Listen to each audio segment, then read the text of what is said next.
Bonjour à tous, mesdames et messieurs, chers confrères et chères consoeurs.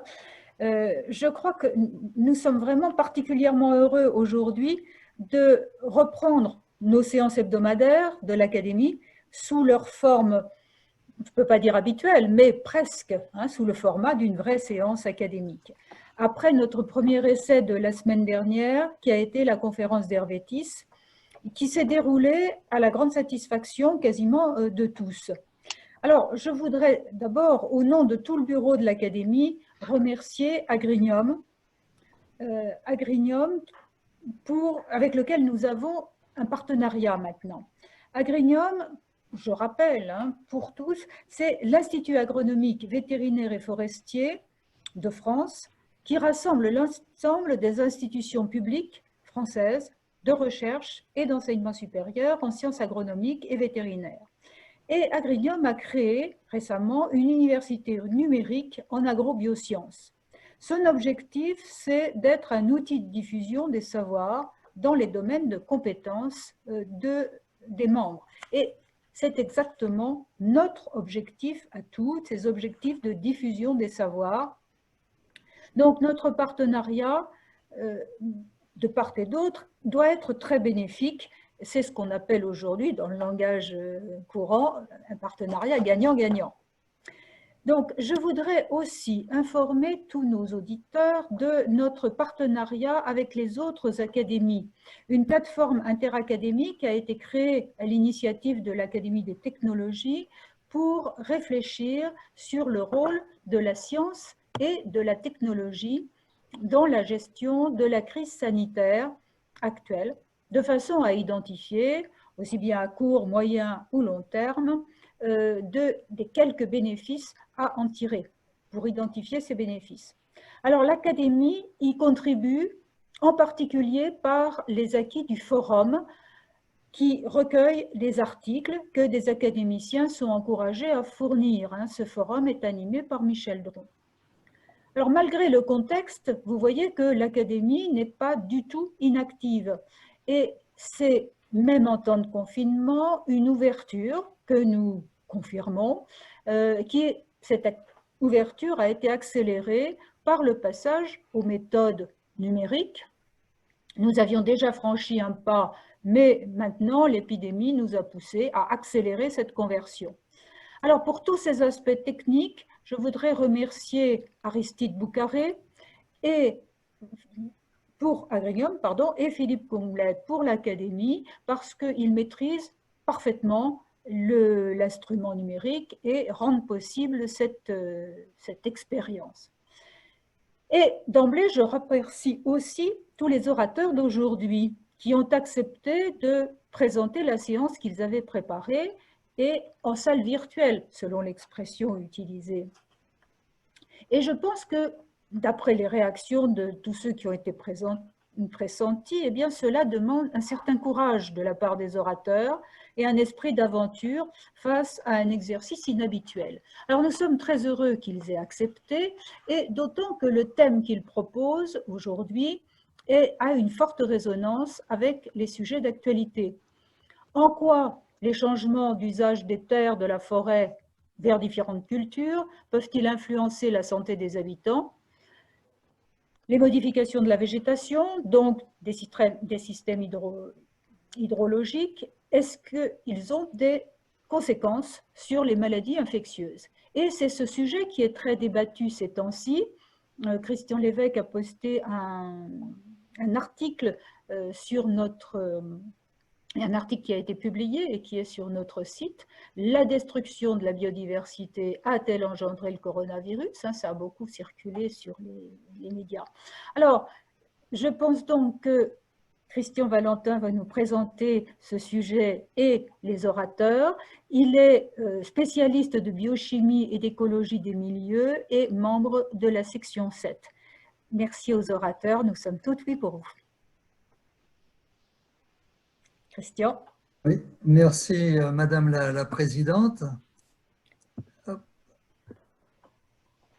Nous avons tous entendu évoquer les hypothèses sur la transmission à l'homme du virus SARS-CoV-2 à l'origine de la pandémie de COVID-19. Celle-ci serait due à la consommation de faune sauvage en vente libre sur le marché de Wuhan. Lors de l'épidémie de SARS de 2002-2003, ce virus provenait d'une espèce de chauve-souris originaire du Yunnan. Son aire de répartition, délimitée sur cette carte par des pointillés bleus, s'étend des régions himalayennes jusqu'en Thaïlande, Laos et Vietnam. Il aurait été transmis à une civette servie dans un restaurant de Canton. Pour le Covid-19, le réservoir serait le même type de chauve-souris et l'hôte intermédiaire peut être le pangolin, qui est une des espèces protégées les plus braconnées au monde.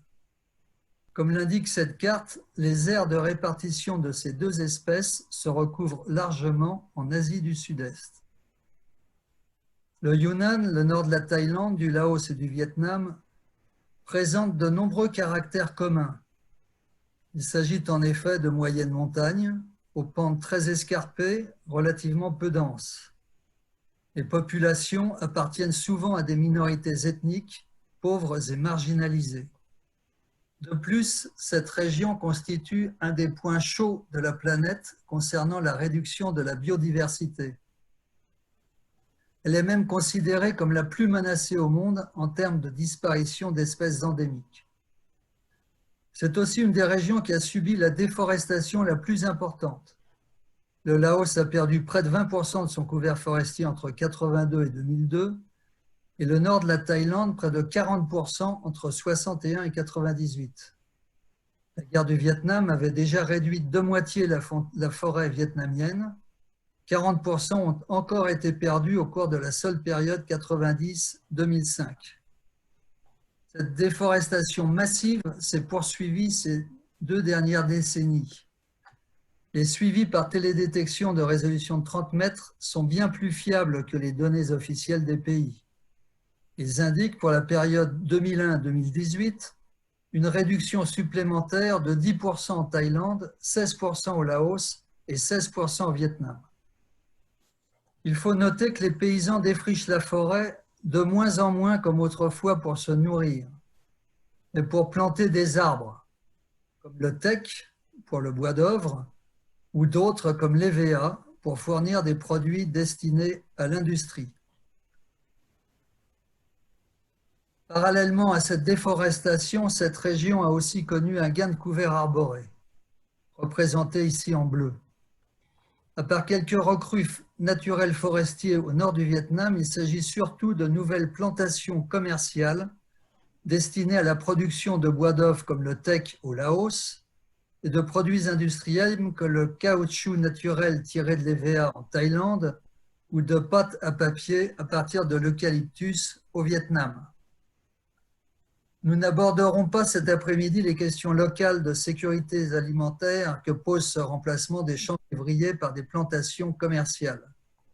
Cette séance va porter sur les effets de ces plantations sur l'environnement en termes de sol, d'eau et de biodiversité et leurs conséquences sur la santé.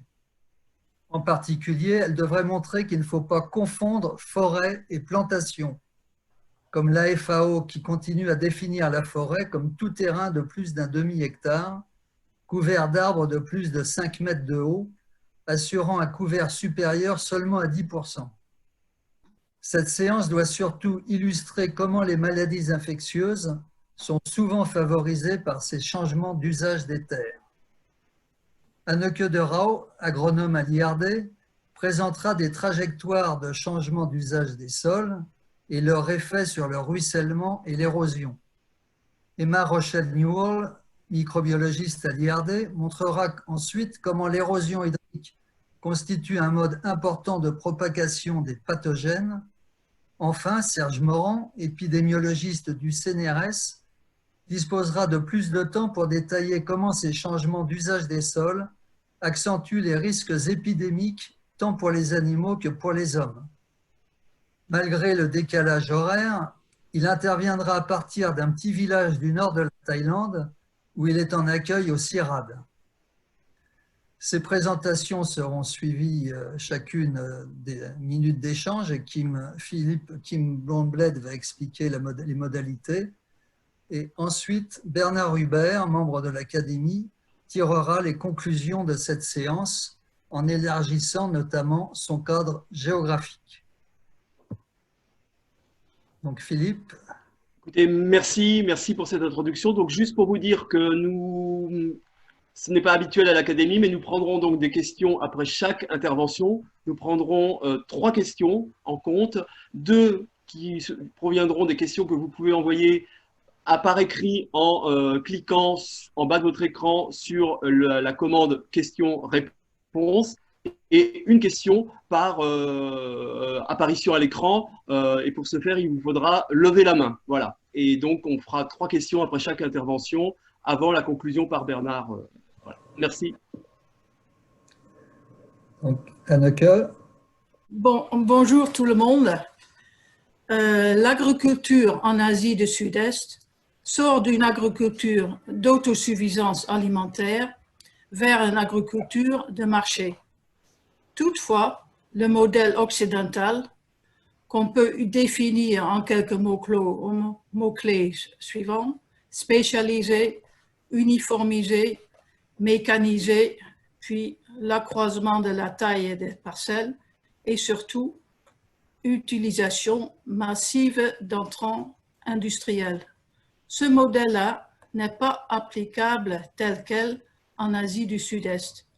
Il y a 2 caractéristiques qui doivent être prises en compte. Premièrement, c'est la topographie qui sépare 2 domaines.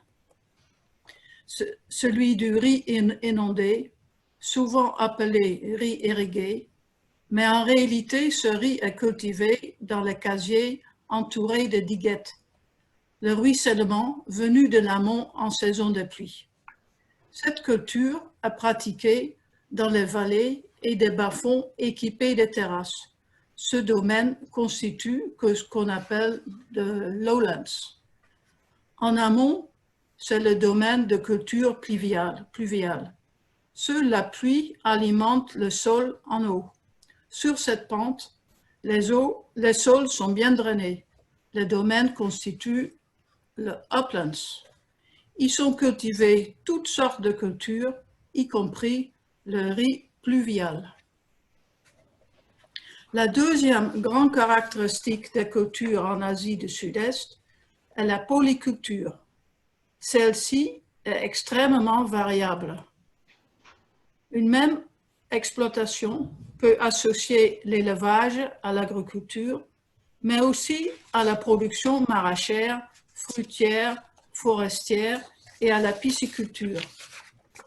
Les revenus des agriculteurs peuvent être très variables, ainsi que leurs aptitudes à l'innovation. Ces 2 caractères, topographie et polyculture, sont des éléments bien stables. Tout processus de modernisation d'un système agraire doit en tenir compte. Les 2 domaines, ce sont des uplands qui posent le plus de problèmes d'usage du sol, du fait de leur très forte pente. Les petites exploitations familiales constituent le modèle largement dominant en Asie. Il y a 2 groupes. Le premier, je vais les appeler le A, sont des producteurs qui ont des parcelles de riz inondées dans les lowlands et aussi des parcelles dans les uplands. Le riz des lowlands sert à la consommation de la famille. La production de uplands doit fournir un revenu. Comme on voit ici, le manioc destiné à la vente pour l'alimentation des porcs. Ces agricultures A ne se soucient guère si leur pratique génère un peu d'érosion, puisqu'ils espèrent bien récupérer quelques sédiments dans la rizière en profiter ainsi d'un transfert de fertilité.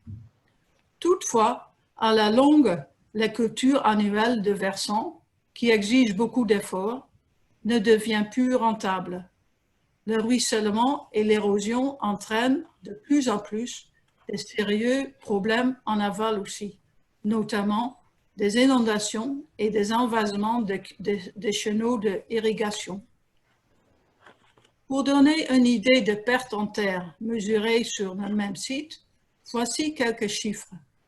Ce qui est remarquable est un arrêt quasi total et très rapide de toute culture annuelle et aussi un arrêt d'érosion et de ruissellement après une installation de recrues forestiers spontanés qui s'implantent dès les champs sont abandonnés. Le groupe d'agriculture que j'appelle ici B ne cultive que des uplands pour à la fois cultiver le riz pluvial pour manger et produire un surplus pour vendre. Comme ici, les graines de l'arme de Job, un céréale local. Ils ne cultivent pas le riz inondé parce que les bas-fonds sont trop étroits, les sols ils sont trop sableux et ils ne retiennent pas d'eau, ou bien ils ne maîtrisent pas cette pratique. Ces agriculteurs évitent de dégrader leur sol. Ils pratiquent la rotation culture jachère. La jachère est un recrue forestier spontané qu'on doit laisser pour 7 ans ou plus, puis on le coupe et on le brûle. Pour préserver le recrue forestier, on n'enlève pas toutes les mauvaises herbes dans le champ et on garde aussi des rejets de souches. Ce système produit peu d'érosion. Il est très durable dès lors que la durée de jachère est suffisante. Toutefois, la pression sur la terre augmente et la rotation devient trop courte. Les gens cherchent alors les alternatives et se tournent vers la plantation d'arbres, comme aussi incite des différents gouvernements des pays. Enfin, les deux groupes de paysans, le A et le B, se tournent vers la plantation d'arbres. Ici, on voit un exemple de plantation de teck chez les B, au Laos. On aperçoit à gauche le teck de 2 ans, parmi des résidus de riz pluvial. Les teck ont profité des cerclages dans le riz. Au milieu, on voit le teck à 5 ans. Au sol, quelques feuilles de teck et quelques adventices. À droite, finalement, on voit le teck à 10 ans, avec un sol nu et avec quelques traces de brûlis. Ce qui se passe quand les surfaces de teck augmentent, nous avons étudié dans un bassin versant au Laos. Voilà l'évolution du bassin versant entre 2002 et 2014, avec 2 périodes distinctes. À gauche, on voit de 2002 jusqu'à 2007-2008 les rotations de riz jachère, suivies plus loin entre 2008 et 2014 d'une expansion rapide des plantations de teck en marron. Au lieu de diminuer, le ruissellement et aussi l'érosion, qui sont mesurées au niveau d'un bassin versant, se multiplient par 2 pour le ruissellement et par 6 par l'érosion. Ce schéma résume le processus écologique qui se produit quand une plantation d'arbres seule, avec une seule espèce et tout le même âge s'installe. Le plus destructeur, c'est l'énergie kinétique des gouttes de pluie qui frappent le sol nu.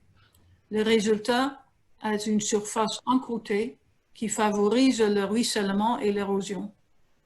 Pour remédier, il faut assurer une strate protectrice proche du sol, par exemple un graminé, ici, l'herbe du balai. Ici, quelques photos d'autres plantations qui produisent le même effet néfaste, mesurées par nous. Hevea à gauche et un arbre Venetia montana destiné à la production de biocarburants. Je vous remercie de votre attention.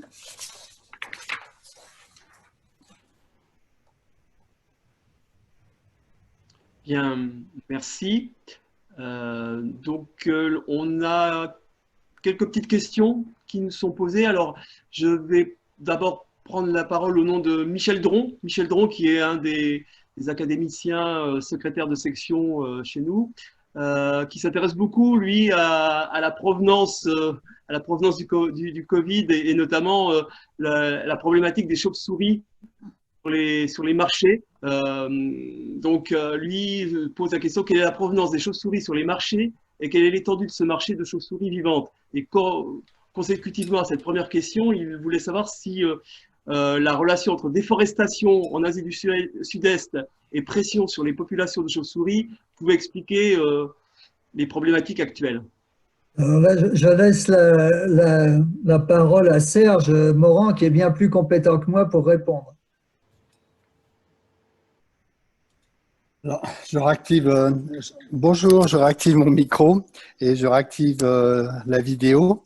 Merci pour cette question. Pour répondre rapidement, c'est un peu difficile parce qu'il y a plusieurs choses qui sont à la fois à prendre en compte. Premièrement, on peut s'apercevoir sur les enquêtes finalement, c'est plutôt les populations âgées, des agriculteurs, des forestiers qui consomment des animaux sauvages. Les jeunes en consomment de moins en moins. C'est quelque chose qui disparaît. Par contre, ce qui a commencé à augmenter, c'est la demande de la part d'une population qui devient un peu plus riche et de plus en plus riche en Thaïlande, au Laos et surtout en Chine pour avoir en fait des mets qui coûtent des fois fort cher pour montrer finalement que ce sont des gens, des wealthy, qui sont relativement riches.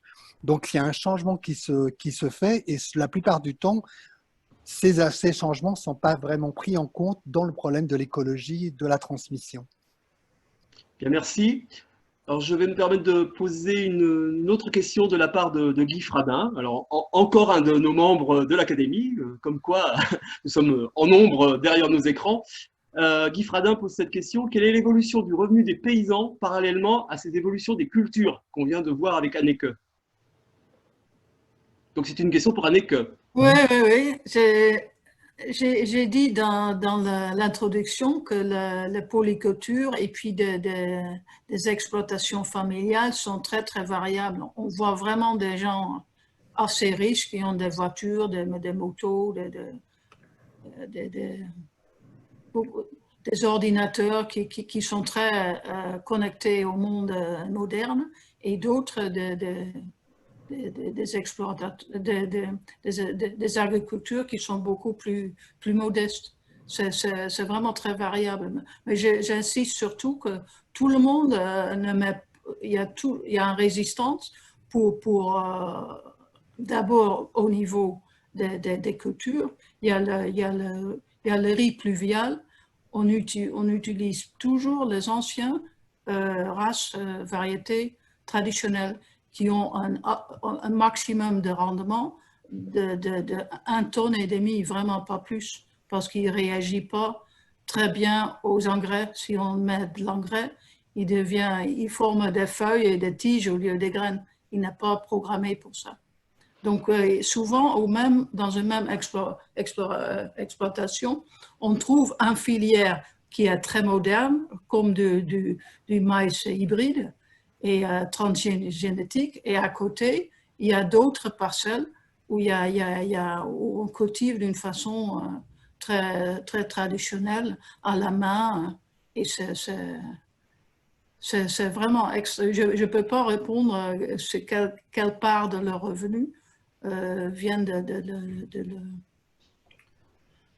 Alors, une dernière question, puis avant de passer à notre prochain orateur. Donc, une question qui vient de Muriel Valentin Morisson, qui est donc agronome et agroécologue à l'INRAE, et qui pose cette question. Est-ce que les plantations d'EVA ont les mêmes effets que les plantations de teck?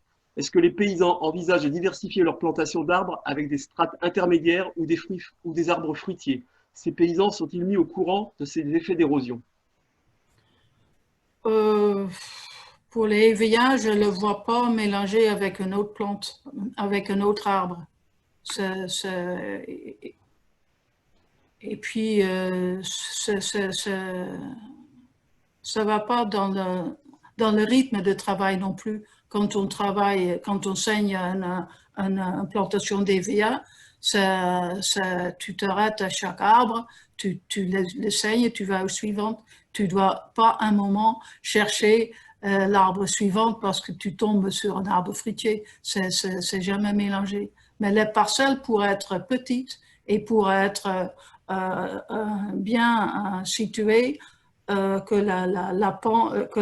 la côté le plus longue relonge la pente, qu'il n'y a pas une grande profondeur de champ qui va avec la pente. Donc on peut vraiment avoir mettre des barrières à l'érosion à l'intérieur d'un EVA. Oui. Il y a des progrès possibles, mais des gens ne sont pas très, très sensibles, surtout maintenant où le prix mondial des EVA est bas. Ils négligent, ils ont planté, mais ils ne récoltent pas. Ils attendent jusqu'à le cours de EVA est meilleur. Bien, merci. Alors pour ceux, parce que je vois que les questions se multiplient, donc ceux qui n'auront pas trouvé réponse immédiatement, toutes les questions que vous posez par écrit en utilisant bien la commande QR et non pas la commande chat, vous seront envoyées donc aux orateurs. Voilà, merci. On passe à notre orateur suivant. Bonjour, je suis Emma Rochelle-Noël. Active mon écran. D'abord, j'aimerais vous remercier pour cette opportunité de faire mon premier webinaire. C'est une toute nouvelle expérience pour moi, donc je vais demander que vous soyez tolérants avec moi et aussi avec mon accent, parce que comme vous avez déjà vu, je suis plus compétente dans la langue de Shakespeare que dans la langue de Molière. Donc, je remercie Christian et Anneke aussi pour leur présentation qui me permet de construire sur leurs résultats pour présenter ce que je vais vous présenter. Je vais parler un peu des liens entre les changements d'usage de terre, l'hydrologie, la production de sédiments et les risques de pollution bactérienne. Donc, avec les deux précédentes présentations, on a vu qu'on peut avoir des grandes différences en termes d'usage dans les différents bassins versants. Pour ma présentation ici, je vais focaliser sur les 3 bassins versants qu'on suit en Asie Sud-Est, donc au Vietnam, au Laos et aussi en Thaïlande. Et dans les photos à gauche, on voit les différences entre les 3 sites. Donc, comme Anneke a montré, au Laos, on a les arbres en teck avec une augmentation du nombre d'arbres en teck. On a un peu de couverture végétale au sol, mais on a aussi le sol nu. Donc, c'est aussi une mosaïque paysagère qui est beaucoup plus mixte, comme on voit dans les cartes d'usage de terre sur la droite. Les différentes couleurs correspondent à des différentes couvertures végétales. Hein. Si, par contre, on regarde la situation en Thaïlande, c'est la photo au milieu en haut qui est pour moi un peu triste hein, comme image. C'est parce que c'est presque une monoculture de maïs, de corn, et ça donne les situations où à la fin de l'année de culture, les terres sont nues et donc exposées. Et donc, comme Anneke a dit, exposées, donc ça veut dire qu'il y a une augmentation de l'érosion et la perte des sols. Et aussi, on a le Vietnam avec une couverture végétale qui est plutôt des arbres.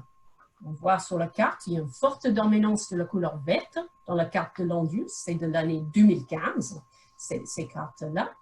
Et c'est vrai que c'est quand même un peu plus joli. Donc, pour moi, je ne suis pas spécialiste des forêts, mais je vois quand même une différence forte dans ces 3 sites. Et ces différences de couverture végétale, ça traduit aussi dans une différence dans l'érosion, comme Anneke a mentionné.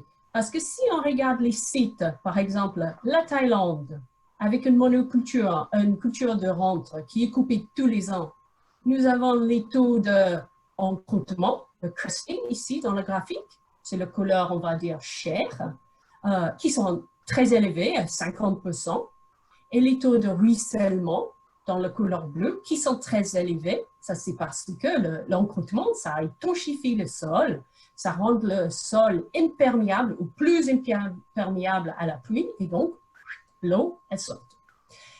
Si on regarde la situation au Vietnam, où on a cette couverture végétale, il y a beaucoup moins d'encroûtement, il y a beaucoup moins de ruissellement, donc beaucoup moins de perte de sol. Et la situation à Waipano, au Laos, c'est intermédiaire.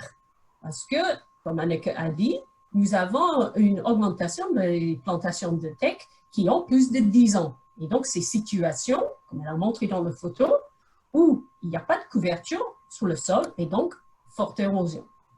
Donc, dans ces situations où on va perdre le sol, on se demande, je suis microbiologiste, donc forcément je pense aux bactéries, on se demande qu'est-ce qui se passe pour les bactéries.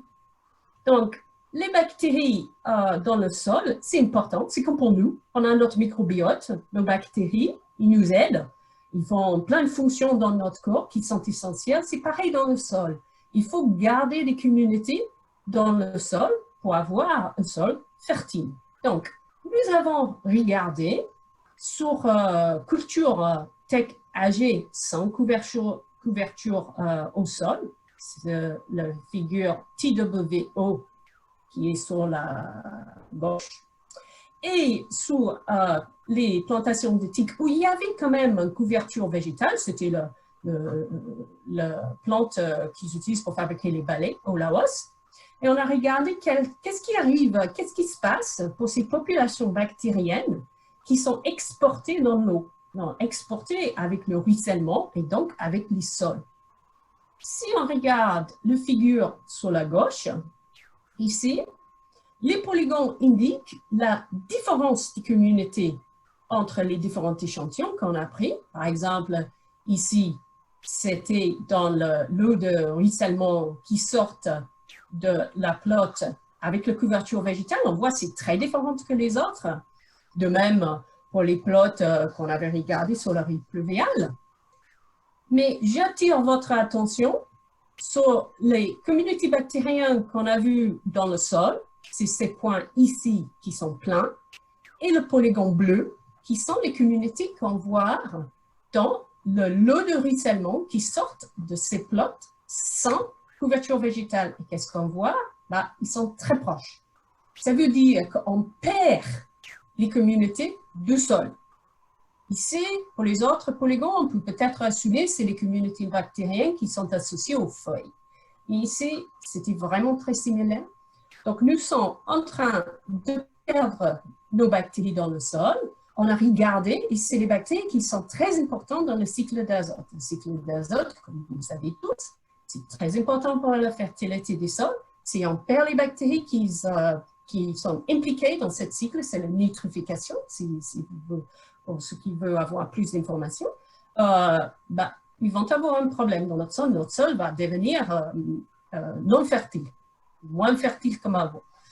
Et ce signal, on le retrouve dans les ruisseaux, donc c'est exporté dans le ruisseau, et on voit aussi que c'est un signal qui perdure. Donc, ça ne suffit pas de couper les tecs et dire qu'on peut faire marche arrière. Ça ne marche pas comme ça.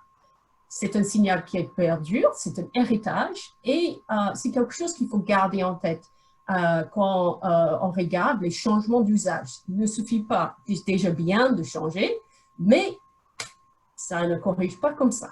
Donc ça, c'est nos bactéries, on va dire, de fertilité qu'on perd.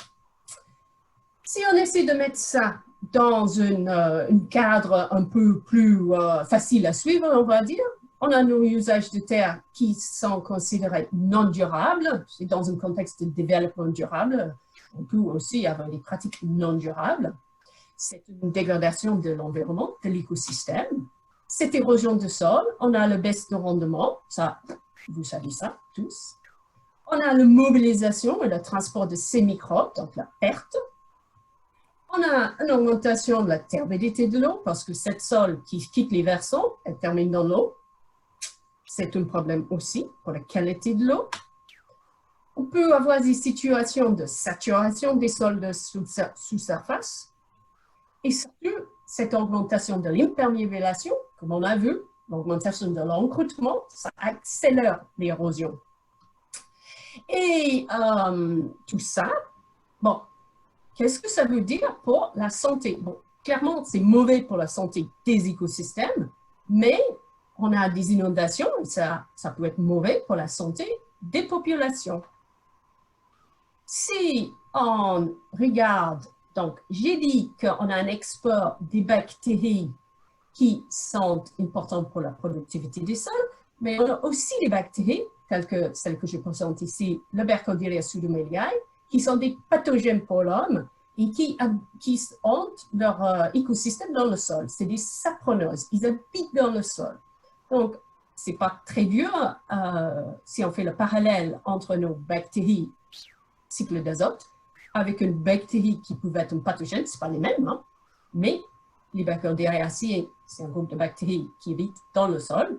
Cette pseudomeliae, il habite, ou elle, plutôt, habite dans les eaux de sol, dans les sols et des eaux de surface des écosystèmes tropicaux humides. Il n'y a pas encore en France, mais avec le changement global, qui sait. Et nos travaux ont montré que cette bactérie, elle est influencée par les types de sol, par les usages de terre, on voit, les usages qui sont érosifs et qui font que cette bactérie termine dans l'eau, et aussi l'auteur de la nappe. Donc là, on ramène la question de l'hydrologie, le climat aussi, dans notre discussion, et on voit que pendant les saisons humides, c'est le graphique ici, il y a plus de échantillons, la présence de la bactérie, elle est plus élevée lors des saisons de pluie, quand on a l'érosion, quand on a le ruissellement, quand on a les épisodes de pluie très fortes, par exemple les cyclones, les typhons, et ça corrèle avec les cas cliniques. Et donc, encore, on voit les liens entre les érosions des terres, le ruissellement et l'impact sur la santé des écosystèmes, mais aussi la santé des populations. Pour mettre ça un peu plus ensemble, nous avons trouvé qu'il y a un impact de la régime hydrologique, l'auteur de la nappe, la pluie, la saison des pluies, le climat, excusez-moi, les activités humaines, la décision politique, Anneke a parlé de le changement des usages, que le gouvernement, des fois, ils encouragent les paysans à planter les cultures plutôt de tech pour avoir de l'argent, c'est normal, c'est pour augmenter diminuer la pauvreté dans les populations, c'est des stratégies qui existent dans les pays, mais peut-être il peut avoir des conséquences négatives, par exemple sur la santé. On met ça ensemble, surtout dans les pays en voie de développement où il y a un contexte socio-économique et environnemental qui est totalement différent que ce qu'on a en Europe, par exemple au Laos, l'accès à l'assainissement, il y en a, c'est quand même restreint. Et nous avons pu mettre en évidence que l'hydrologie, les activités humaines, les décisions politiques, ils ont un impact sur la santé des populations dans le bassin versant au Laos où on travaille. On voit que il y a de plus de cas de diarrhée, c'est dans le graphique ici, à la fin de la saison des pluies et au début de la saison des pluies. Donc, l'influence climatique hydrologique est évidente. À la fin de la saison des pluies, c'est parce que les gens ils vont utiliser les eaux de surface qui sont contaminées, ils n'ont pas d'eau potable, ils n'ont pas le robinet dans la maison comme nous.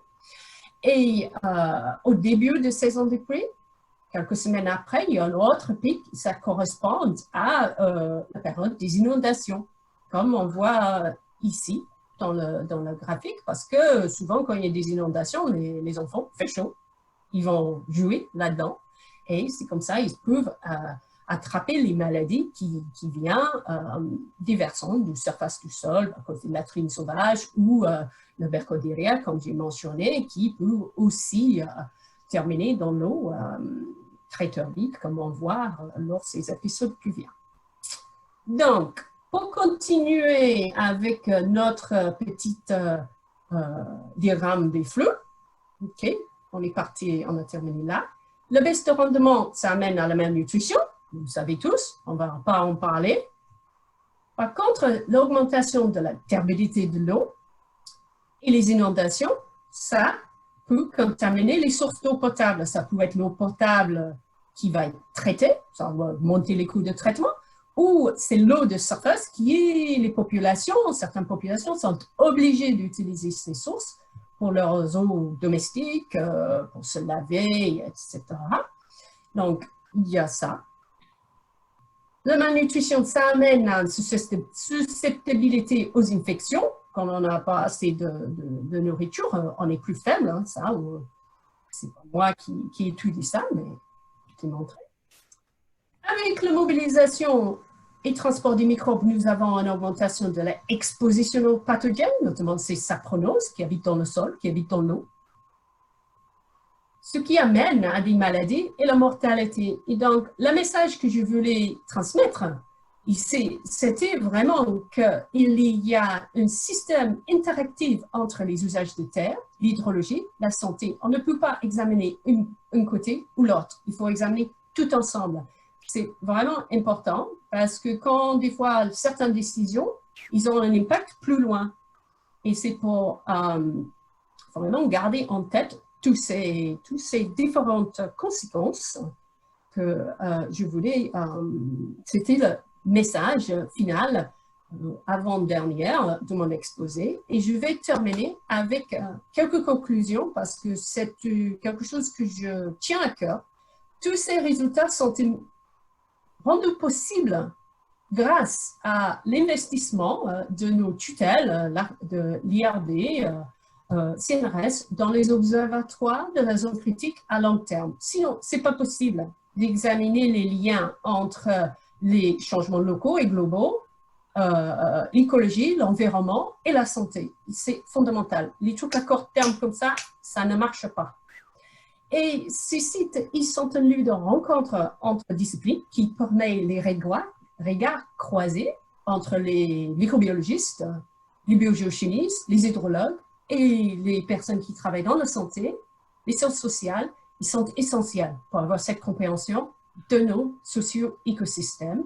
Et c'est que comme ça, on va pouvoir apporter les solutions concrètes aux enjeux de développement durable, mais aussi à des questions de recherche plus fondamentales. C'est un ensemble.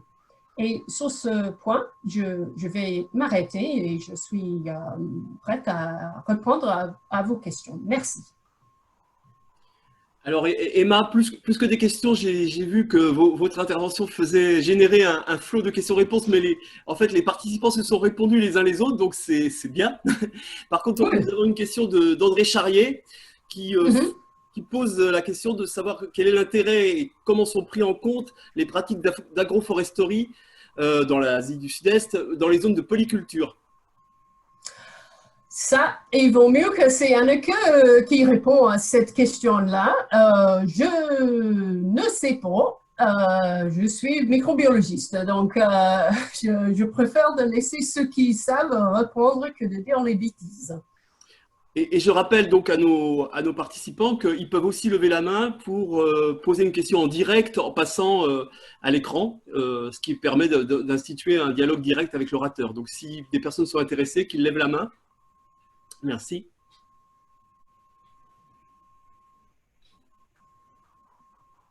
Donc pas de réponse. Il y a une personne, si, il y a une personne, Dominique Job. Dominique Job demande à prendre la parole en direct. Donc Aristide, si tu peux lui passer la parole. Je viens, il faudrait que, Dominique, si vous m'entendez, il faudrait activer votre micro.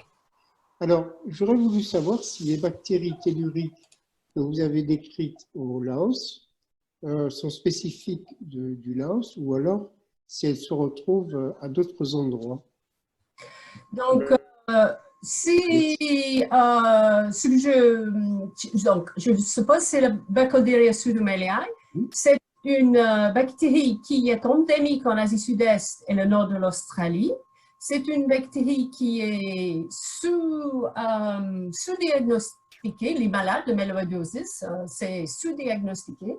Et nous, on pense que c'est présent dans toute la zone tropicale où il y a un environnement favorable, c'est-à-dire les luviosols et les acrysols. Et il y a un modèle qui était sorti il y a en 2018, je crois, où les auteurs ils proposent qu'il y a quand même 165 000 cas de méloïdose par an sur toute la ceinture tropicale, hein, intertropicale. Ça veut dire que oui, c'est présent dans ces sols. Mais c'est une bactérie qui est souvent ignorée, c'est difficile à identifier, à culturer, et c'est pour ça, c'est que dans les hôpitaux avec la capacité pour faire ces analyses qu'on le voit. Et nous, on fait nos analyses à l'hôpital à Valenciennes parce qu'ils ont un protocole vraiment infini. Et d'ailleurs, c'est un enjeu et de trouver une méthode plus facile. C'est plus précis et plus rapide d'identifier la bactérie par un qPCR, par exemple. Merci beaucoup. Merci. Alors, nous avons une dernière question par apparition à l'écran. Donc, Léon Guéguin qui avait levé la main aussi. Donc, si on peut passer la parole à Léon Guéguin. D'abord, je voudrais remercier Christian Valentin pour l'invitation pour cette séance ainsi que l'Académie d'agriculture. Et puis remercier Christian encore une fois et avec toute son équipe pour m'avoir finalement fait découvrir l'importance de l'écologie des sols quand on s'intéresse comme moi des relations biodiversité-santé. C'est un compartiment qu'on oublie complètement et vous allez le voir d'ailleurs, il est très peu présent dans ma présentation. Donc je suis chercheur au CNRS, je suis un écologue et un évolutionniste qui s'est intéressé depuis très longtemps à la biodiversité et qui en fait s'est intéressé à l'Asie du Sud-Est. Je vous expliquerai un peu pourquoi. Et donc, je suis en fait accueilli au CIRAD, donc en agronomie, et je suis hébergé, en fait, je suis professeur dans 2 universités, Cassette Université, dans une faculté de médecine vétérinaire, je ne suis pas véto, et je suis aussi professeur invité dans une faculté de médecine tropicale, je ne suis pas médecin. C'est-à-dire qu'en Asie du Sud-Est, l'écologie est considérée comme quelque chose d'important et finalement, on est capable de pratiquer vraiment une approche One Health. Et je vais d'abord peut-être vous donner quelques grands chiffres. Et là, je vous ai vraiment voulu en mettre ces grands chiffres à jour et de montrer, premièrement, que nous faisons face à une grande accélération dans le nombre d'épidémies. Donc, vous allez voir le premier schéma juste au-dessus. J'ai repris les données des années 40 jusqu'aux années 2020 qui sont sur les épidémies de maladies infectieuses concernant les humains. Et en bleu, on voit cette augmentation. On était passé d'un peu moins de 50 reports qui étaient dans les années 40 pour arriver à presque 800 et plus de 800 par moment dans les années 2010 à 2020. Et en bleu, en rouge, on voit aussi qu'il y a une augmentation du nombre différent de maladies infectieuses qui font au moins une épidémie par an. C'est-à-dire qu'il y a aussi une augmentation de cette diversité des maladies épidémiques. Mais ce que je voudrais surtout mettre en importance, c'est finalement la globalisation de ces épidémies. Alors pour cela, comme on a fait, on a essentiellement pris les partages de ces épidémies entre les pays et on a calculé chaque année par chaque année, on a fait une analyse de réseau et on a calculé la modularité. Alors la modularité, qu'est-ce que ça veut dire? Ça veut dire que jusque dans les années 60, quand il y avait une épidémie dans un pays, elle restait dans ce pays ou elle se partageait avec quelques pays. Et à partir des années 60, 62 exactement, si mon modèle est bon, on commence à s'apercevoir que ces épidémies commencent à s'étendre, à se partager plus en plus. Jusqu'aux années 2020, où on s'aperçoit que maintenant, une épidémie, dès qu'elle émerge quelque part, elle part sur l'ensemble de la Terre. Et je pense que l'exemple du Covid nous le présente. C'est la même chose concernant les épidémies sur les animaux d'élevage. Si je reprends les données de l'OIE, donc j'ai juste les télécharger, on voit le nombre d'épidémies depuis les années 2004 qui sont en fait disponibles directement sur la base de données, jusqu'à 2019, on observe aussi cette augmentation du nombre d'épidémies de maladies infectieuses concernant les animaux d'élevage. Mais surtout, on s'aperçoit qu'il peut y avoir des arrêts, notamment la crise financière de 2008-2010 qui a semblé faire diminuer ce nombre d'épidémies totales. Ça concerne aussi, finalement, les maladies fongiques des plantes et des animaux. Et là, on peut voir des diagrammes qui ont pu être mis en place qui montrent l'augmentation en vert du nombre d'épidémies, du pourcentage du total des épidémies qui concernent les maladies fongiques des plantes, mais aussi des animaux, qu'on pense aussi même des animaux sauvages, hein, qu'on pense aux chauves-souris, qu'on pense aux batraciens, qui se font en fait décimer au monde entier par ces nouvelles épidémies. On est dans ce qu'on est pour les épidémies, dans la grande accélération telle qu'elle a été décrite dans les trajectoires de l'Anthropocène par Stéphane et son groupe, où en fait ça concerne toutes les tendances socio-économiques, ça concerne aussi toutes les tendances sur les grands systèmes terrestres, hein, qu'on parle aussi bien de l'oxyde de carbone, de l'azote ou la perte de forêts tropicales. Comment on lie tout ça avec ces épidémies et surtout leur globalisation? On regarde simplement et on prend les données de la Banque mondiale, elles sont disponibles, sur l'augmentation du trafic aérien, notamment des passagers. De 70 à 2016, on a une augmentation de 1300% du trafic aérien de passagers, alors qu'il est de 1200% pour le trafic aérien de fret.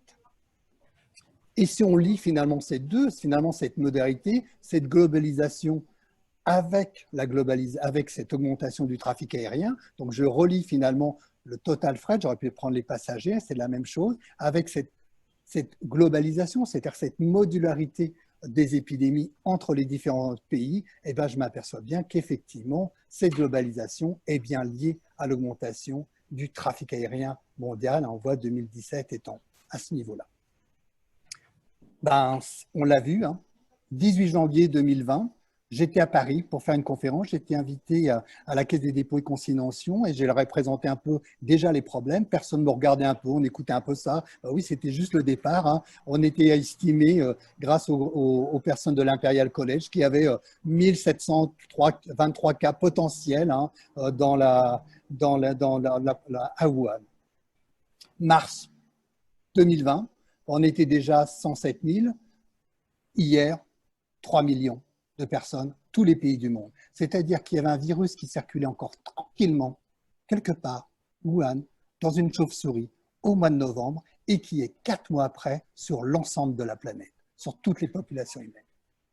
Alors comment relier ça? Finalement, regardons un autre enjeu aussi, c'est la biodiversité, qui est aussi la grande extinction. Les rapports se cumulent avec les rapports, on a une augmentation des pressions, et notamment de l'appropriation de la productivité primaire nette pour les humains ou pour leurs animaux. On l'a vu avec les exposés précédents. Les réponses, c'est notamment une baisse de la diversité et notamment des pollinisateurs, une baisse de la diversité biologique avec l'index des planètes. Et on a une perte aussi, et on le verra le pourquoi, de la diversité des races domestiques animales et aussi végétales. Donc, pourquoi aller en Asie du Sud-Est? C'était déjà à l'époque, il y a plus de 12 ans, de m'apercevoir que l'Asie du Sud-Est était un hotspot de biodiversité, mais un hotspot de biodiversité en danger. Et ça l'est encore, c'est le premier hotspot de biodiversité en danger avant que ça s'étende à d'autres endroits. Donc la question que je me pose depuis pas mal d'années, que assez difficile finalement à pouvoir y répondre en France, pour plusieurs raisons, pour en discuter dans les questions, à ces relations, finalement, ces interdépendances entre biodiversité et santé, finalement, ces liens entre les vivants, les écosystèmes et les sociétés.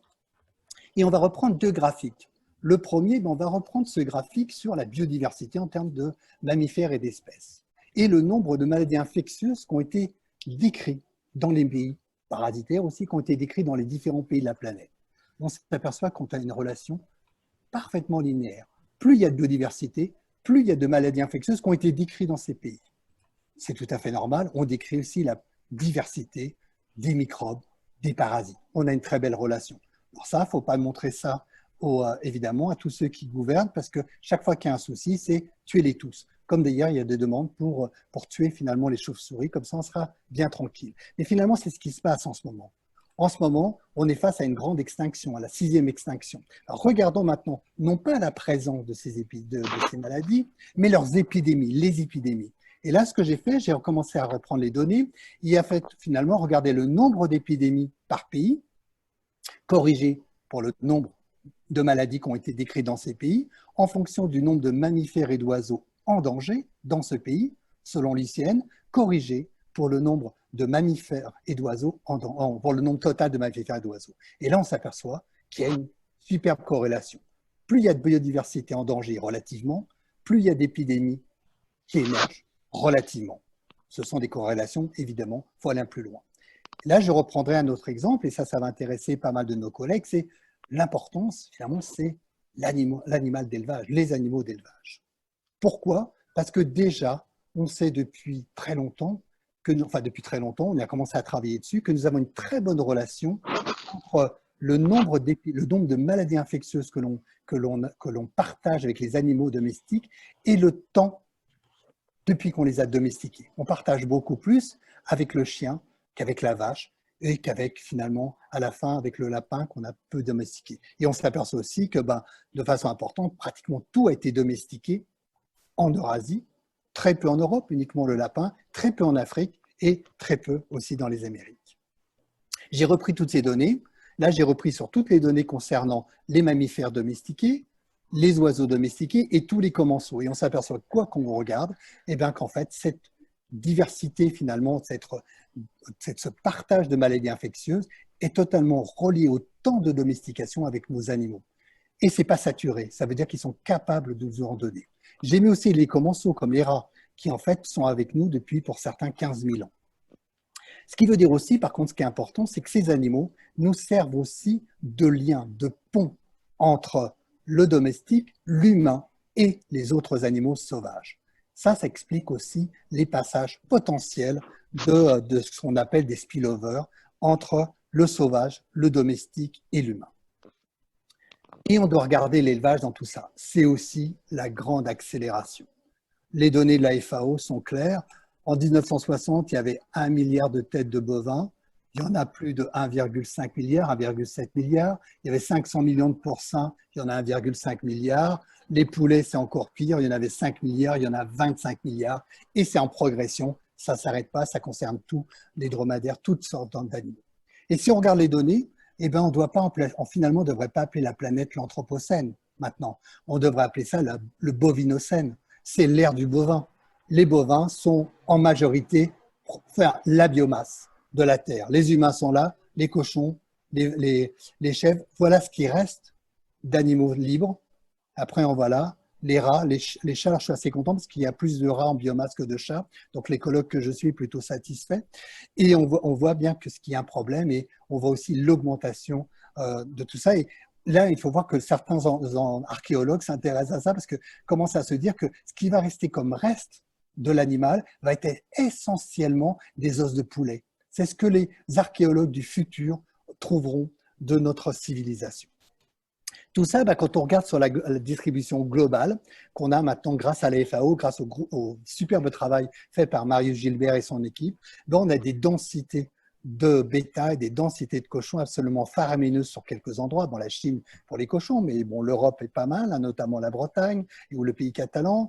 Et puis on a évidemment les vaches, c'est aussi un peu la Chine, mais surtout l'Inde et évidemment l'Europe, l'Argentine, certaines parties des États-Unis.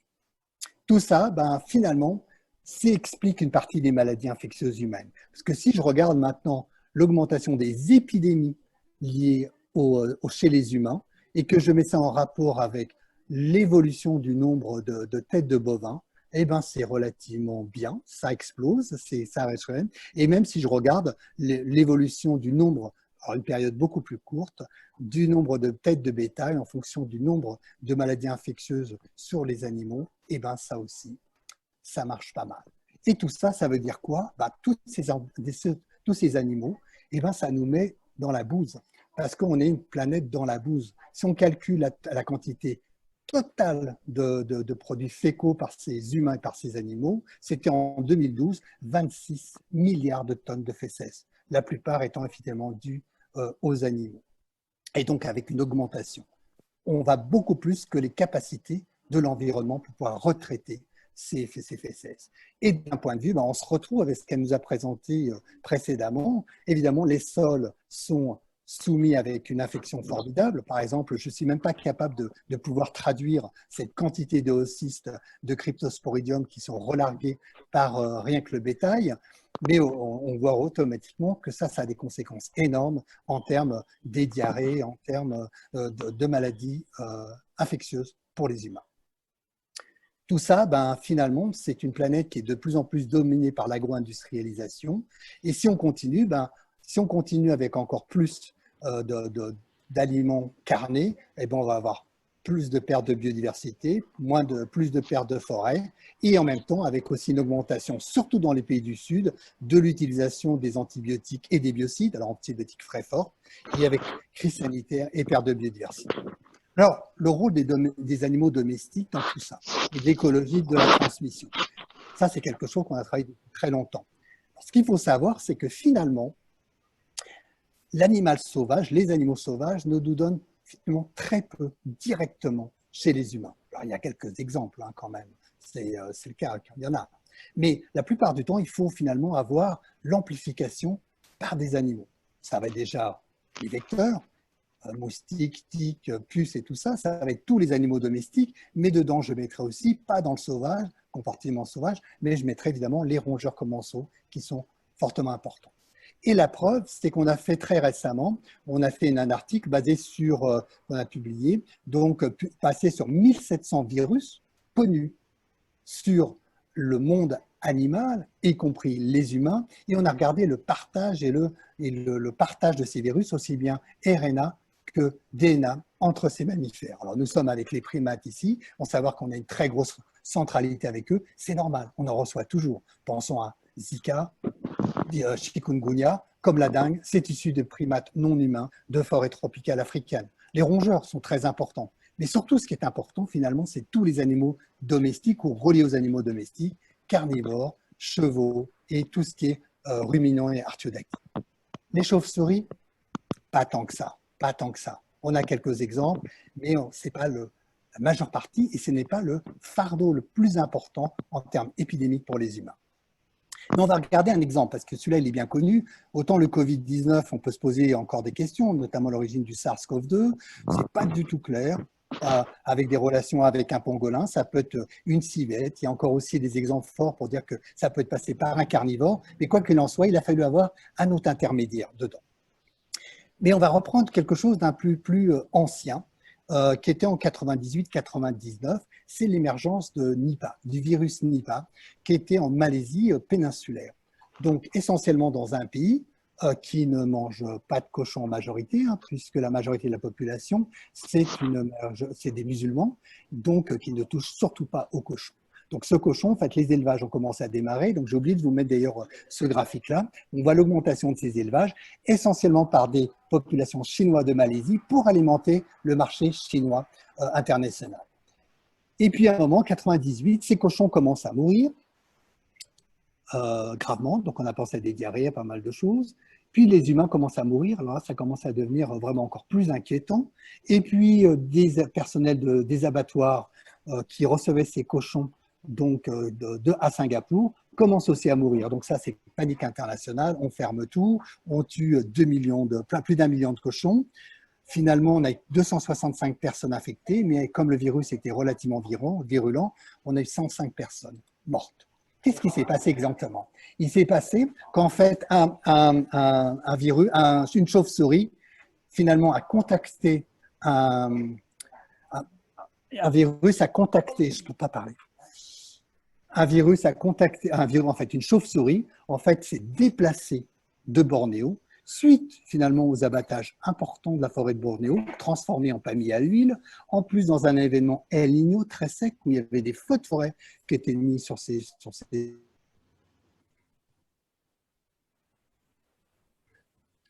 défumés. Ces chauves-souris se sont déplacées, sont des bonnes navigatrices, se sont déplacées pour aller sur ces plantations pour finalement commencer à passer le virus sur ces cochons. Donc, qu'est-ce qui s'est passé finalement? C'est conversion de ces forêts en plantation de palmier à huile, mouvement de chauve-souris, ferme en Malaisie pour le marché régional de Singapour. C'est un exemple typique d'une mondialisation en marche, c'est-à-dire qu'un virus qui était improbable que tu puisses aller sur d'une chauve-souris à un cochon s'est retrouvé ensemble. On ne parle jamais de la conséquence après. Tous mes collègues s'arrêtent après là. Mais la conséquence de tout ça, c'est toujours la même chose. Quand on a en fait une crise sanitaire sur l'animal, on règle la crise sanitaire et on règle l'après-crise sanitaire de la même façon. Premièrement, on confine, on abat. Heureusement, les humains, on n'abat pas, mais on fait un peu la même chose, on confine. Après, on fait la biosurveillance et la biosécurité. La biosécurité, ça servait à quoi? Singapour a monté en fait un consortium avec une société indonésienne sur l'île de Bulan, où en fait, ils ont fait d'immenses fermes à élevage pour en fait totalement biosécurité. Évidemment, ils ont viré tout le monde et uniquement pour finalement alimenter maintenant de façon biosécurité le Singapour. Tout ça pour dire quoi? Pour dire aussi les conséquences finalement des décisions qu'on prend ou des décisions qui sont prises en termes de gestion des crises sanitaires. Et je reprendrai parce que cet exemple est aussi bien montré avec la crise du H1N1 qui était émergée, donc Hong Kong, puis après la Thaïlande, enfin tous ces endroits, des millions d'abattages aussi de poulets, peu de cas humains finalement, mais par contre très dangereux. Et qu'est-ce qui s'est passé sur la gestion de crise et d'après-crise? C'était de dire on doit augmenter la biosécurité, donc c'est FAO et IE qui disent ça, restriction du restocking en faveur des races industrielles, seules capables de pouvoir supporter l'élevage industriel, plus mesures, entre parenthèses, contre les conques de combat, puisque ça permet finalement de stigmatiser les populations rurales. Les conséquences, c'est une baisse de la diversité génétique des races de poulets d'Asie du Sud-Est, sachant que c'est l'endroit même de la domestication des poulets. Et au même moment, l'AFAO nous fait un superbe ouvrage sur l'état des ressources génétiques pour l'alimentation et l'agriculture, magnifique, hein, donc avec un discours totalement orthogonal, et nous disons que sur 7600 races animales, plusieurs millénaires pour certaines pour en fait de domestication, 1500 sont en voie d'extinction, et ça concerne 37% des poulets, 35% des cochons, 31% des vaches, 16% des chèvres, et aucun programme ou peu de programmes de conservation dans les centres de domestication, donc comme l'Asie du Sud-Est. Donc oui, l'Asie du Sud-Est, c'est un théâtre que j'appellerais social-écologique, à la fois pour des problèmes de biodiversité, conservation, mais à la fois pour vraiment s'intéresser à la dimension et l'importance des maladies infectieuses en Asie du Sud-Est. Parce que si l'Asie du Sud-Est est un point chaud de biodiversité en danger, c'est aussi un point chaud d'émergence de maladies zoonotiques, telles qu'a pu en fait le montrer Jones en 2008 et tel que ça a été repris finalement par les données, notamment de la FAO pour 2040-2012, qui nous bien remettent ces temps. Et oui, quand on regarde cette région-là, on observe la même chose, une augmentation des épidémies, de différentes maladies infectieuses sur les 60 dernières années, une relation avec, de ces épidémies avec la biodiversité en danger, et une relation aussi entre les épidémies de maladies vectorielles, des arboviroses et autres, avec la diminution de la couverture forestière. Et là, on l'avait déjà vu, donc merci aux orateurs précédents, que les changements ont été très importants sur le Mékong en termes de déforestation ou d'afforestation, comme ça peut être montré, et qui sont en fait finalement pas des forêts, mais des plantations commerciales.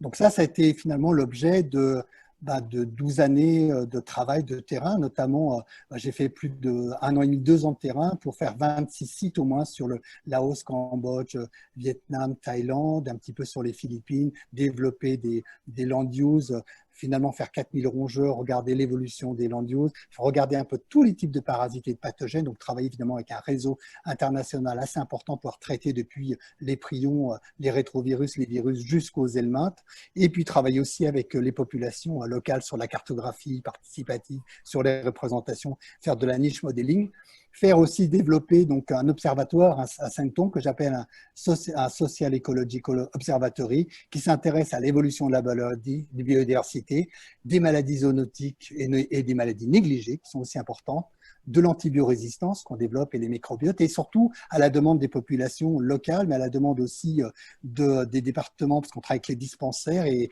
la demande aussi de l'agriculture, hein, des problèmes d'exposition aux pesticides, et notamment comment finalement, quel est l'impact l'impact de l'utilisation de l'atrazine, du glyphosate et du paraquat, à la fois sur les humains, sur leurs animaux et sur la faune sauvage.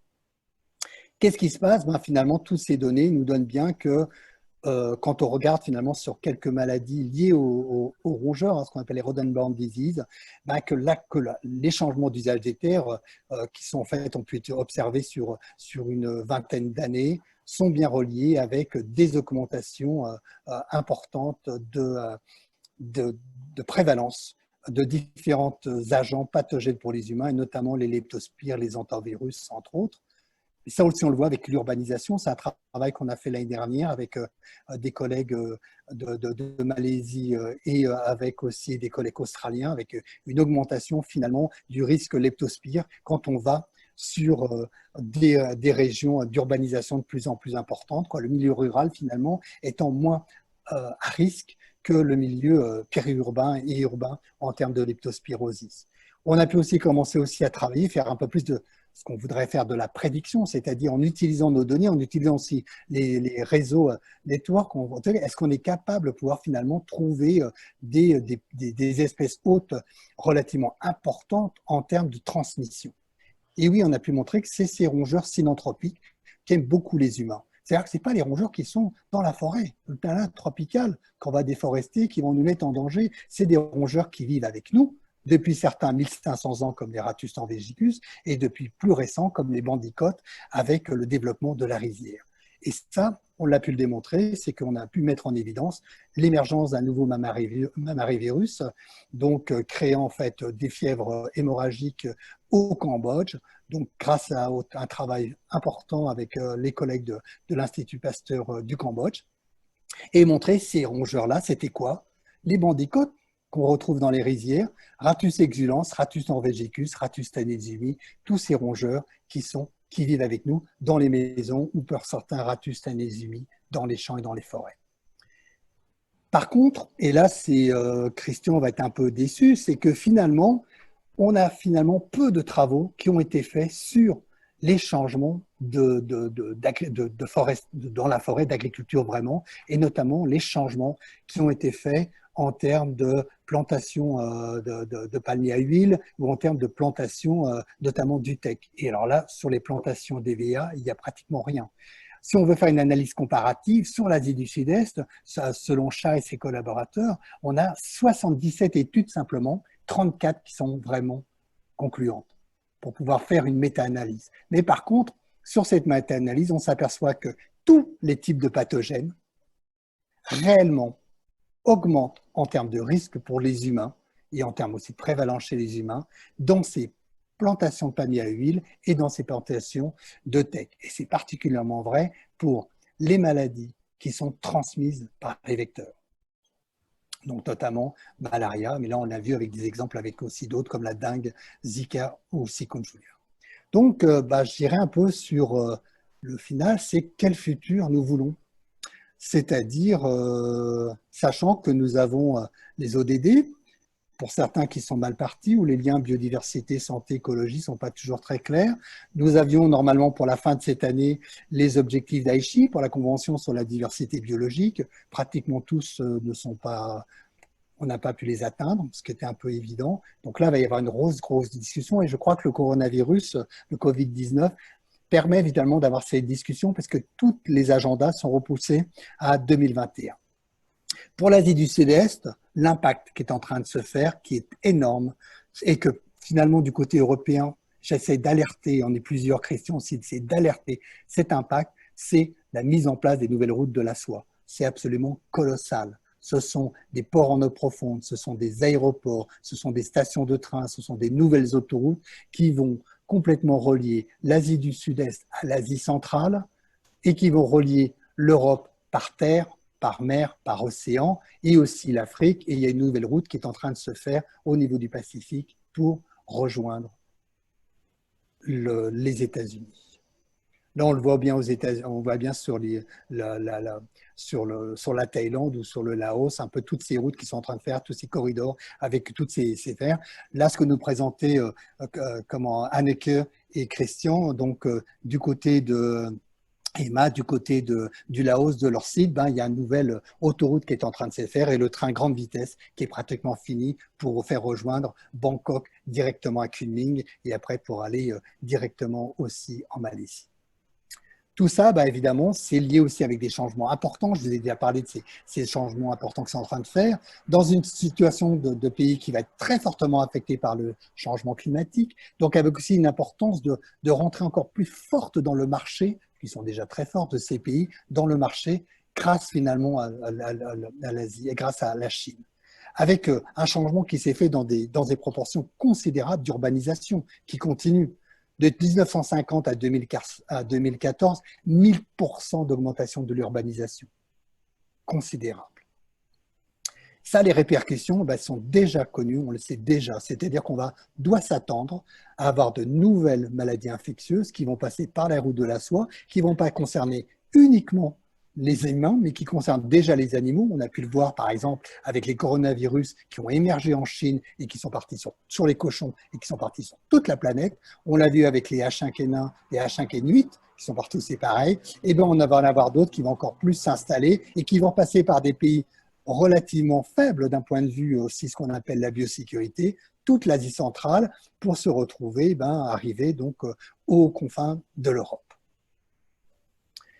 C'est ça que nous voulons ou c'est plutôt ça que nous voulons? C'est-à-dire commencer à réfléchir quel paysage, quelle organisation finalement, quelle pensée. Alors, je ne suis pas dessus, je suis un écologiste, je travaille sur la biodiversité. À aucun moment, j'ai parlé vraiment de forêts tropicales humides, des choses comme ça. Je parle finalement de choses, de gens qui vivent dans des socio-écosystèmes, agrosystèmes, dont finalement ces changements étaient totalement bouleversés, notamment par le marché. Et ça, c'était très bien démontré par Anneke notamment.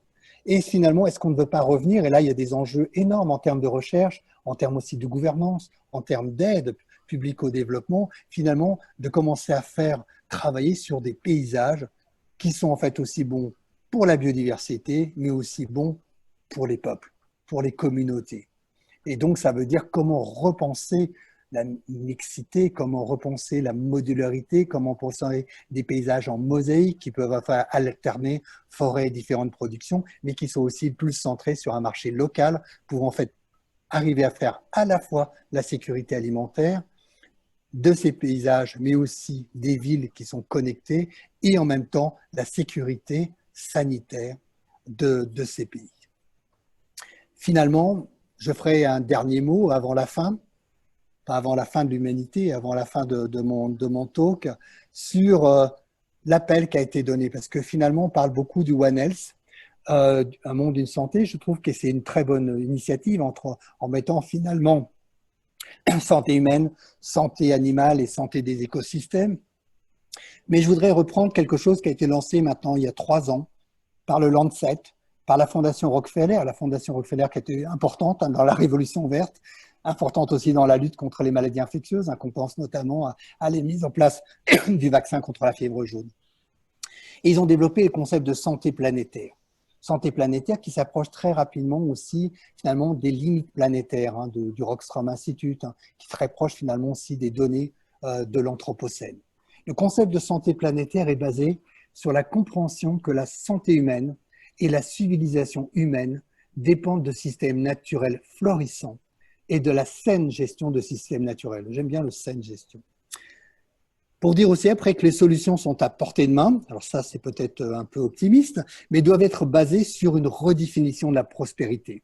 C'est-à-dire qu'on doit suivre des recommandations notamment de prix Nobel en disant qu'on abandonne le PIB mais qu'on retourne sur des critères de l'économie tels qu'ils sont, c'est-à-dire le bien-être et le bien-être économique qui soient mesurés par ce bien-être, pour se concentrer sur l'amélioration de la qualité de vie et la prestation d'une meilleure santé pour tous, ainsi que le respect de l'intégrité des systèmes naturels, qui sont en fait finalement importants pour cette santé. Des systèmes dégradés, on sait d'ailleurs que ce sont les pauvres qui les subissent, cette injustice écologique, parce qu'en fait ils sont victimes d'une injustice sociale et d'une injustice économique, et qui finalement supportent l'injustice de santé.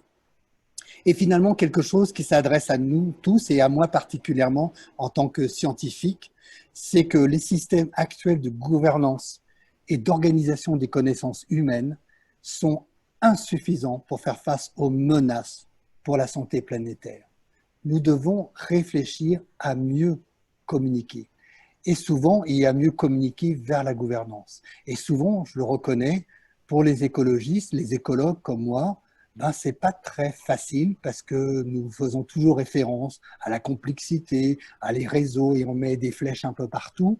Total, quand on commence à vouloir discuter avec des gens qui sont directement en pratique, qui sont directement obligés de prendre des décisions, notre message est incompréhensible. Et finalement, on dit, ben, l'écologie, ben, c'est intéressant, quoi, mais on y pensera plus tard. Nous avons des préoccupations plus importantes à régler maintenant. Je vous remercie de votre attention.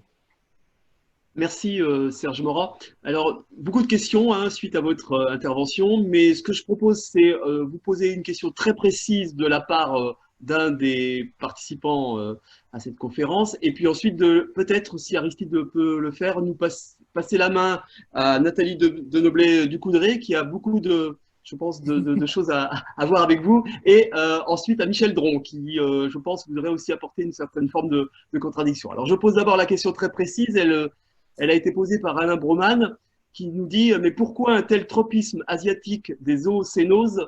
Il existe bien des contacts animaux sauvages et bovidés ailleurs. » Oui, alors c'est une très bonne question. Ça, en fait, c'est une question que je réponds, en fait, que je commence avec mes étudiants quand je fais mon cours One Health à Bangkok. Je leur dis, c'est un cours One Health, hein, j'ai des vétos, j'ai des gens de la santé publique, j'ai pas beaucoup d'écologie, ça attire pas, mais je leur dis, ben voilà, prenez une carte. Et puis, on regarde un planisphère, et puis on met un point à Bangkok, là où nous sommes. Et puis, on va tracer un cercle, et on va prendre le rayon de telle manière que nous allons prendre l'Inde. Ben, ce rayon-là, finalement, ça permet de tracer un cercle qui va prendre toute l'Inde, qui va prendre la Chine du Sud, qui va prendre le Japon du Sud et toute l'Asie du Sud-Est.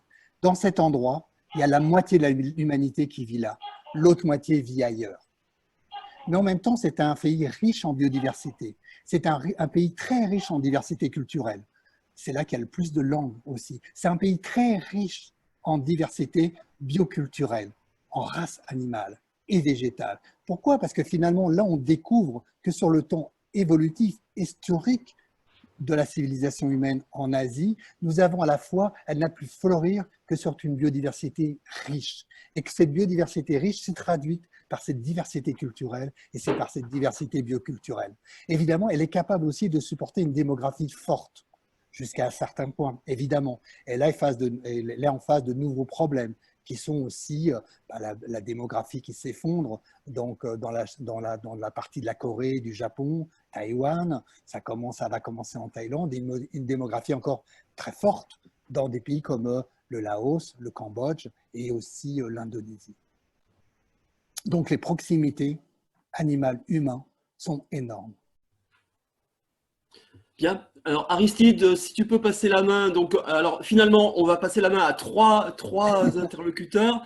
Donc, comme je disais, donc Dominique Job, Michel Dron, pardon, Nathalie Denoblet du Coudray et Christian Lévesque qui vient de lever la main aussi. Voilà. Donc, ça nous fera trois, je pense, approches un peu complémentaires, voire différentes. Ok, donc j'ai donné la parole aux 4 personnes que tu m'as indiquées. Il faudrait juste activer les micros. Mais en attendant, Dominique Job, Michel Dron et Nathalie Denoblet du Coudray, si vous le souhaitez, vous pouvez déjà parler. Et Christian Lévesque, c'est aussi bon pour vous.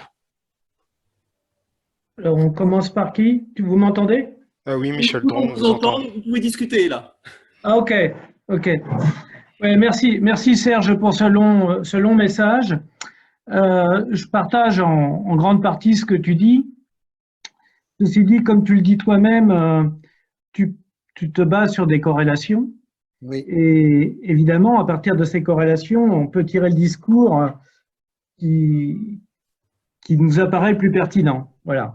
Donc, et moi, j'estime qu'un des grands problèmes, c'est quand même, et tu viens de le dire à l'instant, c'est quand même la démographie. Et donc, à partir du moment où l'espèce humaine, quoi que t'en dises sur ses habitudes alimentaires, etc., etc., à partir du moment où l'espèce humaine atteint 7 milliards, peut-être 9 milliards dans quelques dizaines d'années, il faut qu'elle se nourrisse. Elle ne peut pas se nourrir que de végétaux, c'est pas vrai, notamment pour des raisons agricoles d'ailleurs, un entretien des milieux agricoles, également de fertilisation, etc. Il y a besoin d'un équilibre animal-végétal pour l'alimentation humaine et pour d'autres fonctions agricoles et non agroalimentaires. Et donc, évidemment, à partir de là, on met de la pression sur les milieux agricoles. Donc, on peut toujours dire mais on déforeste trop, etc., etc. Tout à l'heure, la Christian Valentin m'a répondu, mais si tu prends Haïti, par exemple, hein, ce que vous décrivez en Asie du Sud-Est, tous les trois, ou tous les quatre là, qui étaient intervenus, et tu compares à Haïti, Haïti, c'est bien pire, hein, puisqu'il n'y a plus de forêt, enfin, je ne sais pas si vous y êtes allés comme moi, Oui. Il n'y a plus rien, d'accord? Et en plus, mais pas Saint-Domingue, il y a de la forêt. Certes, mais tu vois. Donc, il y a aussi la gouvernance. Ouais. Voilà. Et donc justement, c'était une de mes questions, par exemple, si voilà. tout ce que tu dis, oui, le gouvernement chinois ne vous écoute pas, d'accord? Le gouvernement chinois met de la pression sur toute la péninsule dans laquelle tu travailles et que je connais bien, et également oui. maintenant en Afrique de l'Est. Et donc, bah, si tu veux, voilà, on a alors tu comparais l'Inde et la Chine, c'est vrai. Ouais. C'est vrai que la Chine maintenant essaye de défendre ses pandas. Ceci dit, ils ont flingué des milliards d'oiseaux à une époque. Michel, si on peut être un peu concis parce que… Voilà.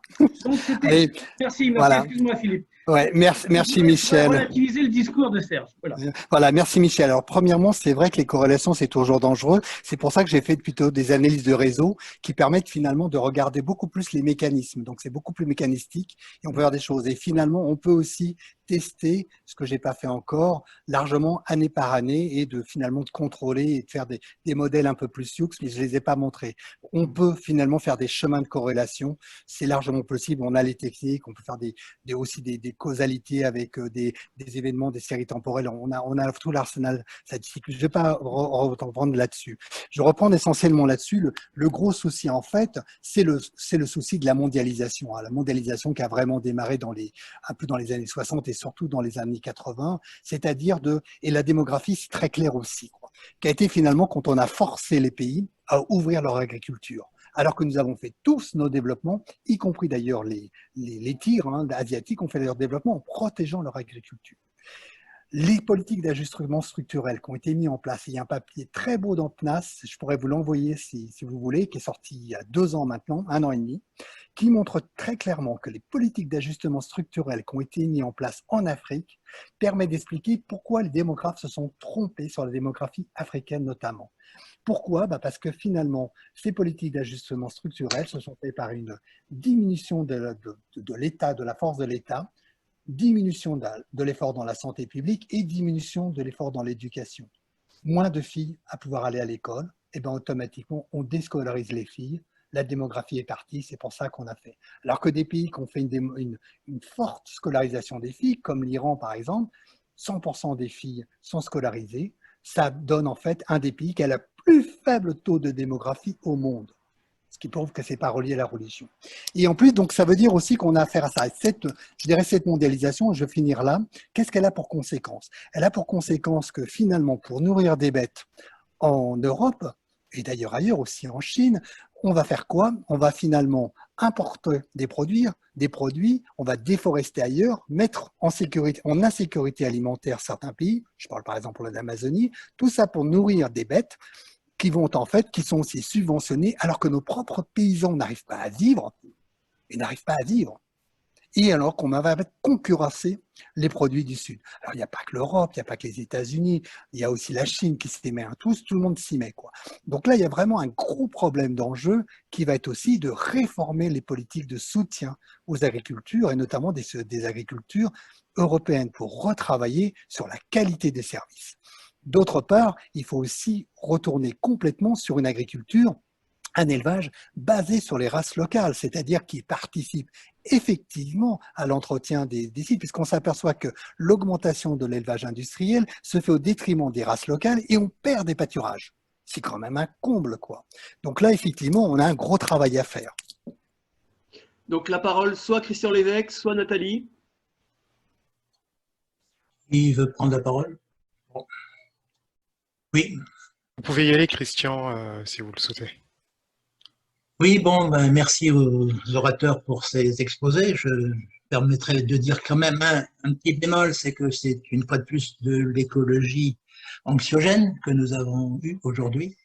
C'est habituel, je le sais. Malheureusement, on en est arrivé à cette situation où on ne peut plus parler d'écologie que dans les domaines de la sport. Bon, maintenant, il y a un certain nombre de choses qui sont exactes et je ne vais pas répondre là-dessus, il faudrait discuter beaucoup dans le détail. Et il y a quand même une chose qui me paraît complètement évidente, c'est que plus il y a d'espèces dans un milieu, et plus il y a de virus potentiels. Bien sûr, ça fait 30 ans que Christian, ça fait 30 ans que je travaille là-dessus. Hein. Oui, mais ce qui m'inquiète, c'est la petite remarque que tu as eue tout à l'heure en disant il ne faut pas le montrer parce que sinon on va les détruire. Eh bien, c'est un vrai problème. C'est un vrai problème parce que c'est ça la réalité. Et c'est à cette réalité qu'il faut faire face. On peut pas tourner autour du pot et dire oh ben voilà, je connais la situation beaucoup plus concrètement dans le cas des zones humides. Les zones humides, on refuse de parler des maladies liées aux zones humides pour protéger les zones humides. C'est pas vrai. C'est un vrai problème pour les. Alors, je t'interromps tout de suite, Christian, parce que tu racontes n'importe quoi. Non, la convention RATMA. La convention RATMA a développé des guides et en fait a travaillé énormément, notamment en Asie, ailleurs, sur les problèmes et notamment après le H1N1, après d'autres aspects, sur le problème justement de santé et de santé pour les populations locales avec la biodiversité, avec la gestion des espaces. Ce que je voudrais dire, que c'est une écologie anxiogène parce que moi, je suis en état anxiogène et je dois le dire. Quand je vois l'état concrètement, quand je vois l'état de la santé, quand je vois que j'ai parlé pendant des années pour dire que nous allons arriver à une nouvelle pandémie, qu'on nous a pas écouté spécialement en France, qu'on a eu des discours négationnistes, comme d'ailleurs par toi, qui en fait partie, je trouve ça, alors là je déplace un peu le débat, mais je trouve là par contre totalement anxiogène. Et moi ces cartes-là, je les ai montrées. C'était une plaisanterie que j'ai fait, mais je les ai montrées à l'IFAO, je les ai montrées partout. Parce que tu l'as démontré avec des modèles dont on peut discuter la validité. Excuse-moi, mais si tu prends sur ce ton, moi aussi je vais le prendre sur un autre ton. Les corrélations dont parlait Michel Dron, il faut quand même faire attention. Moi, je te propose de faire une corrélation entre le nombre de facteurs ou le nombre de smartphones et les maladies. Et tu vas sûrement trouver une corrélation. Donc, la question là, elle est, ces modèles, quelle crédibilité ont-ils dans la mesure où ils ne sont pas vraiment démontrés? Et là, il y a un vrai problème de déontologie.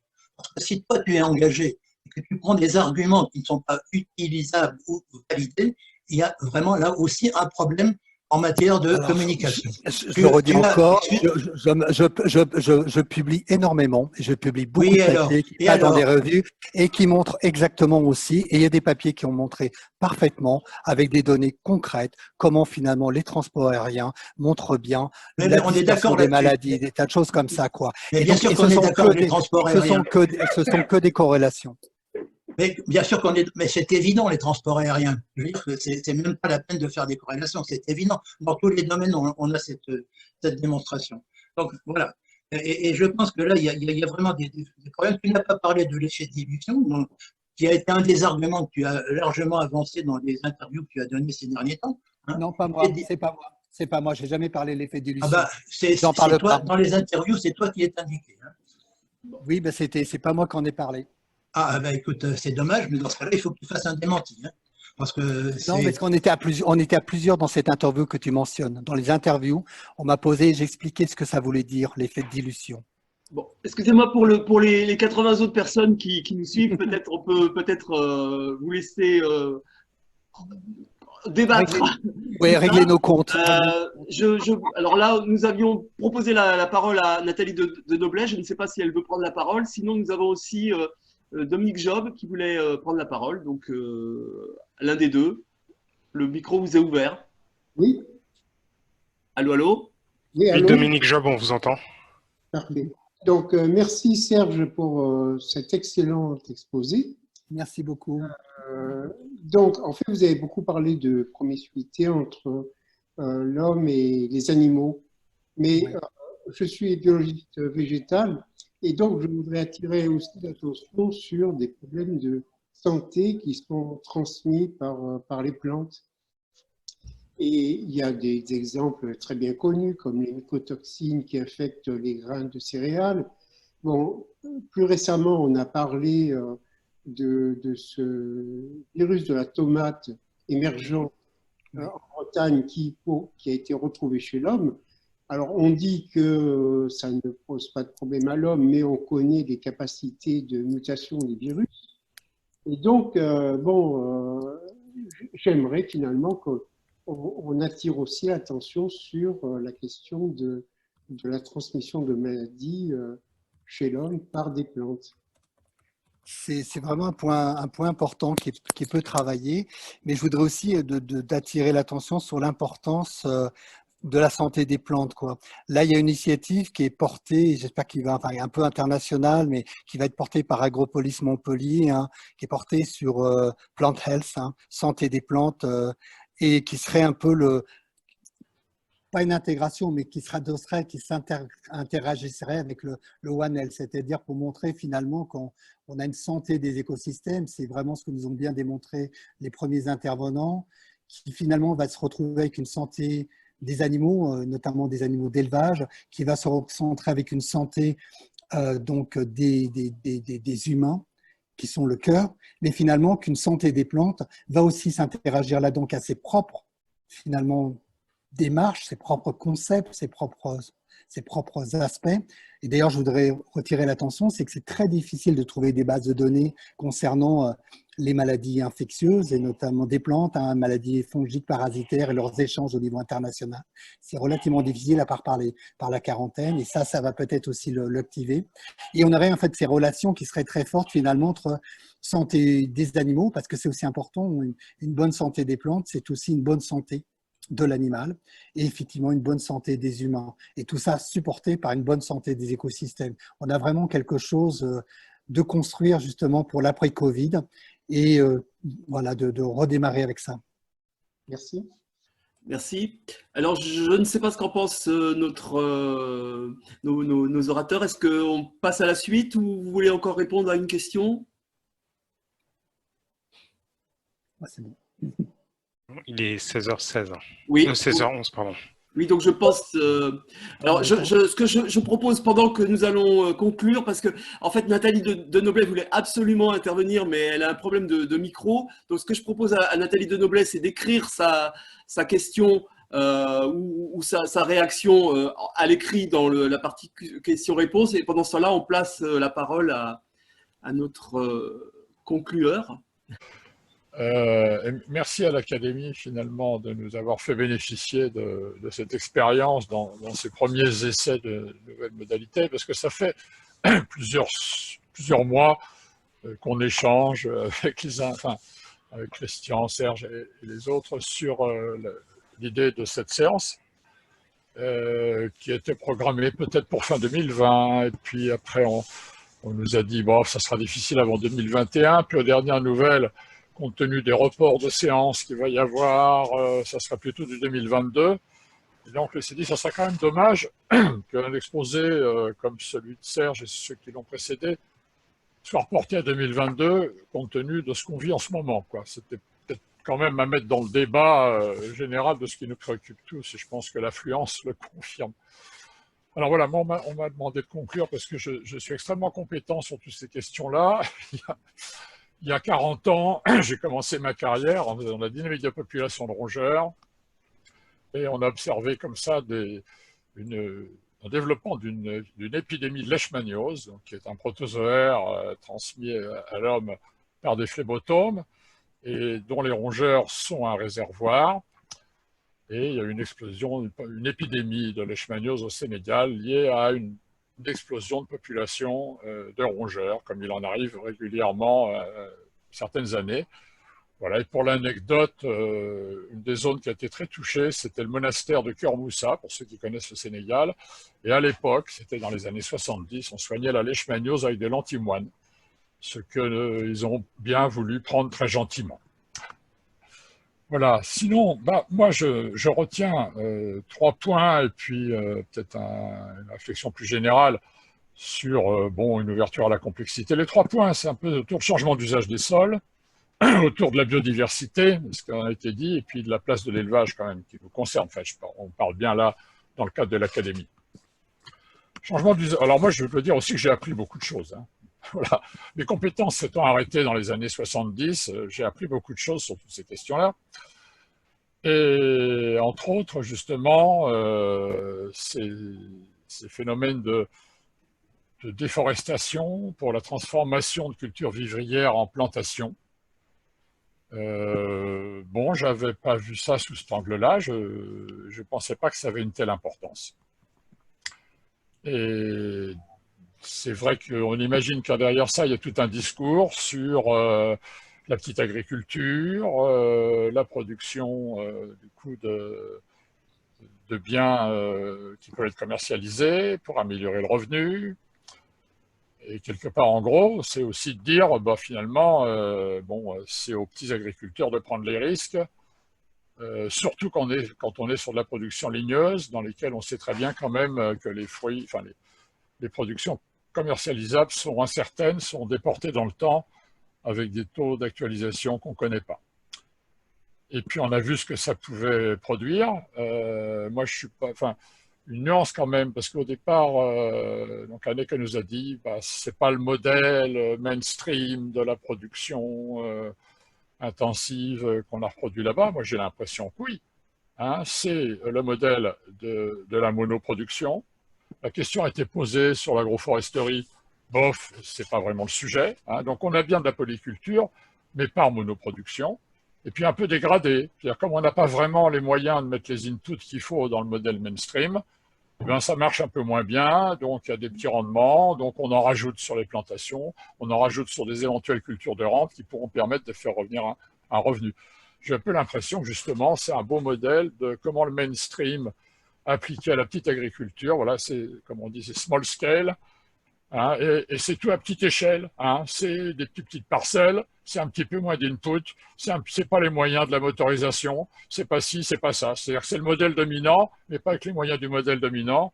Donc ça court finalement après sa perte à moyen long terme, et on l'a bien vu avec les sols. Et bon, quelque chose que je reprendrai à la fin, mais voilà, comment est-ce qu'on évalue là-dessus le revenu à court terme, à long terme, si de toute façon on perd ses sols? Et puis attention, on pourrait s'amuser à dire que c'est formidable cette reforestation si on mesure la séquestration de carbone, hein, par exemple. Donc attention aux évaluations monocritères de ce genre de transformation. Voilà, donc j'ai trouvé cette partie très éclairante. Il faut savoir que effectivement l'Asie du Sud-Est est aussi un très bon exemple, parce qu'avec l'Afrique du Nord, Moyen-Orient, c'est les 2 zones sur lesquelles vraiment on est au taquet sur les terres arables, les terres qui puissent encore être cultivées, et on voit bien ce que ça peut produire quand on en est au taquet et qu'on essaye par tous les moyens de réinventer des choses qui sont en fait pas si nouvelles. Et qu'on court à... Parce que quand on a perdu son sol, il faut des centaines, des milliers d'années pour le reconstituer. Et c'est bien ce que nous apprend, donc le deuxième point que je voulais dire, c'est biodiversité. Alors là aussi, je me suis régalé quand même. Vraiment, on a eu droit à un grand tour d'horizon. La microbio des sols, oui, quand les sols sont plus vivants, ce qu'on nous a dit avant, là, hein, quand les sols sont plus vivants, ou quand ils déraillent, on nous a fait une belle démonstration. Microbio des sols, santé humaine. Ça passe directement, ça passe pas par les animaux, ça passe par la flotte. Mais vraiment une belle démonstration à la fois de l'unicité, de la diversité du vivant et de l'homme finalement. On est bien aussi des vivants, on est bien aussi totalement lié à ces chaînes, à ces fonctionnements du monde vivant dans sa diversité. Bon, on a le virus en ce moment, là on nous a parlé de bactéries, on nous a aussi parlé un peu de virus dans le topo de Serge, mais je trouve qu'on nous a vraiment... enfin, c'est une très belle démonstration sur aussi... Voilà, la biodiversité, c'est plutôt ces fonctionnalités-là que des listes d'espèces remarquables, pas remarquables, celles auxquelles on est sensible. Hein. Bon.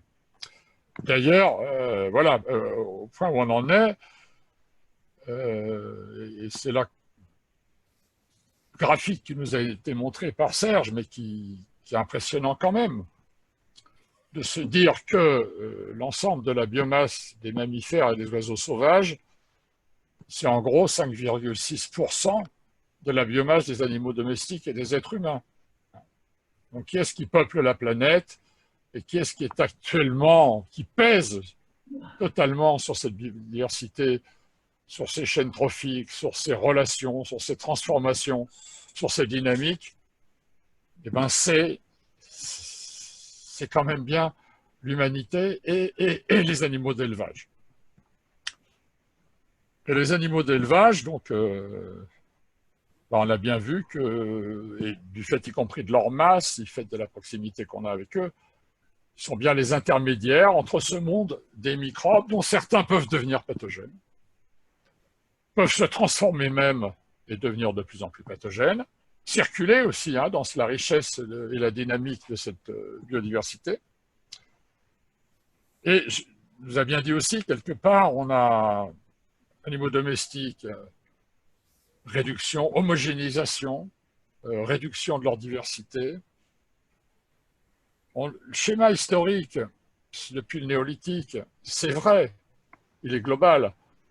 C'est aussi des transformations des modes d'élevage et des formes de coévolution qu'on peut avoir avec les animaux d'élevage.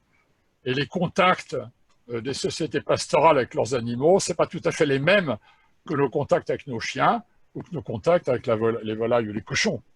C'est-à-dire, on a complètement transformé aussi ce processus de coévolution qui fait que on fonctionnait ensemble avec les bons et les mauvais côtés. Je veux dire, les sociétés pastorales, elles doivent aussi se ramasser de la brucellose et tout ce qu'on veut. Hein.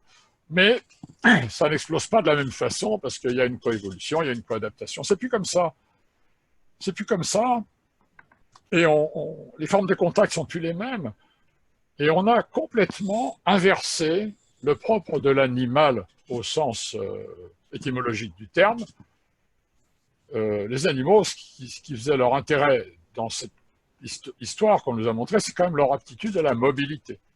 Alors, en particulier les herbivores.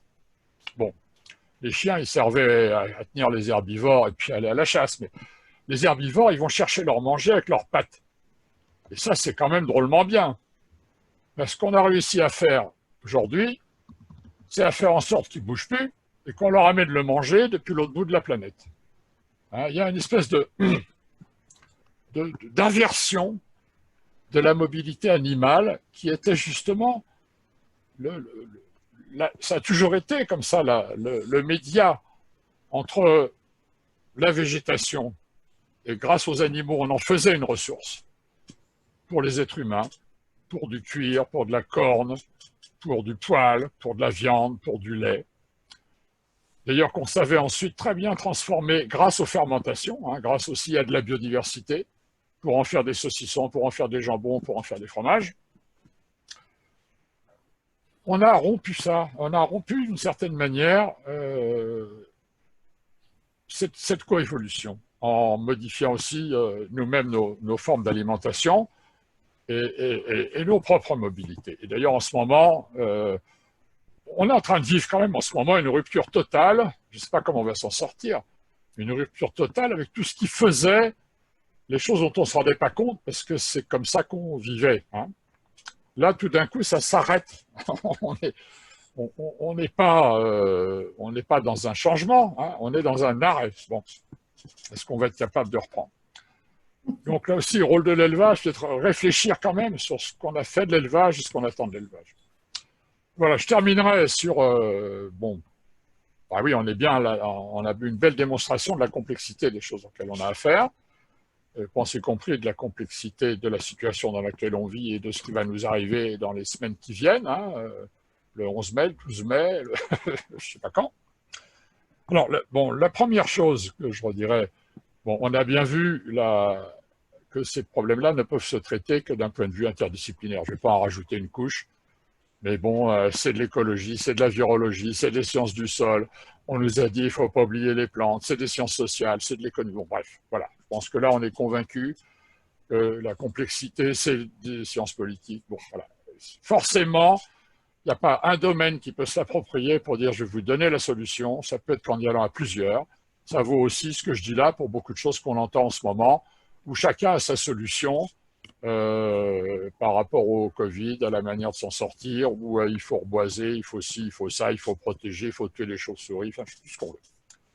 La deuxième chose, c'est attention aux métriques monocritères. Hein, je reprends. Est-ce qu'on évalue l'érosion des sols en termes de l'amélioration éventuellement d'un revenu immédiat, d'un revenu à moyen terme, d'un revenu à long terme, d'une capitalisation? Est-ce qu'on se réjouit de cette reforestation et de ces plantations parce que ça va stocker du carbone et que ça va être très très bon du point de vue du changement climatique? Est-ce que oh, je peux pas oui, voilà, parce que du coup les images et les surfaces boisées, ça va, ça vient, bon voilà, donc là aussi les images satellites, elles ne vont pas non plus nous faire comprendre les choses. On va revenir peut-être sur corrélation et puis meilleure compréhension.